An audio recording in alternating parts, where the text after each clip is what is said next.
La FNAIM, 12 000 professionnels pour tous vos projets immobiliers. En Champagne-Ardenne, 80 agents à votre service, proches de vous.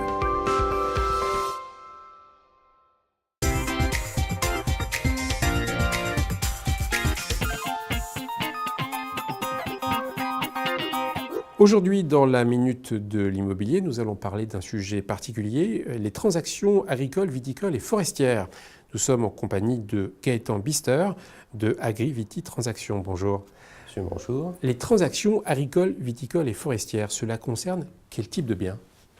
Il y a deux sortes de biens. Vous avez des terres agricoles qui sont louées, ou des vignes louées, ou ça peut être aussi des exploitations complètes avec l'exploitant qui travaille la terre, qui travaille les vignes et qui désire prendre sa retraite, vendre l'exploitation, le matériel, les bâtiments et tout ce qui peut être aussi cheptel vif, c'est-à-dire les animaux, essentiellement là dans les Ardennes, avec exploitation herbagère et laitière.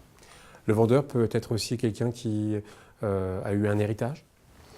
Oui, ça peut être le cas. Moi, c'est à 80% de mes transactions, avec des propriétaires qui ont hérité. Bien souvent, ils conservent leurs biens 5 ans pour avoir des réductions de droits de succession. Et au bout de 5 ans, effectivement, ils se posent la question de savoir s'ils ne vont pas réaliser leur patrimoine, en règle générale, soit pour acheter un bien immobilier ou pour aider des enfants.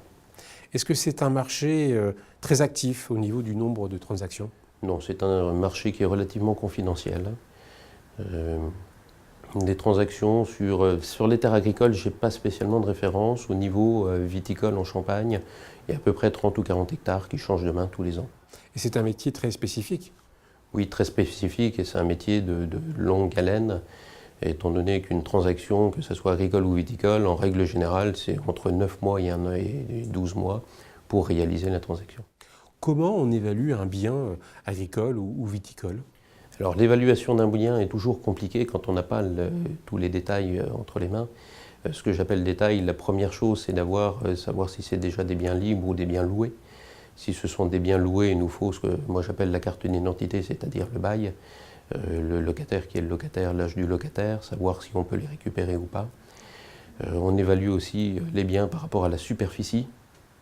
Une exploitation agricole de 12 hectares, par exemple, concerne des agriculteurs du coin.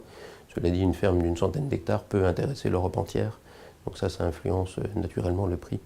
Justement, quel type d'acquéreur pour ces biens agricoles, viticoles ou forestiers ? Alors on a deux types d'acquéreurs qui sont des acquéreurs qui ont une idée en tête, c'est de les exploiter, donc des jeunes agriculteurs ou des personnes de 40 ou 50 ans qui ont les moyens, qui veulent agrandir leur exploitation.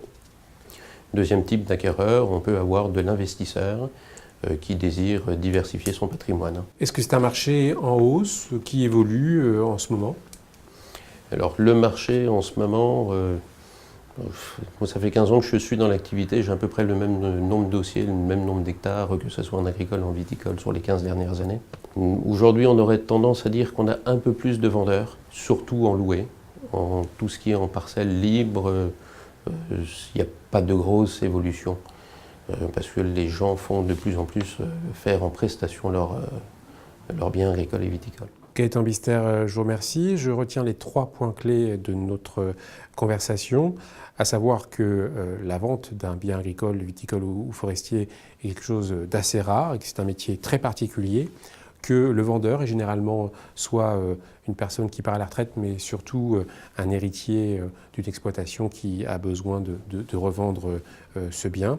Et puis les acquéreurs sont souvent des exploitants jeunes qui veulent agrandir leur exploitation agricole. Merci. C'est un bon résumé, merci bien.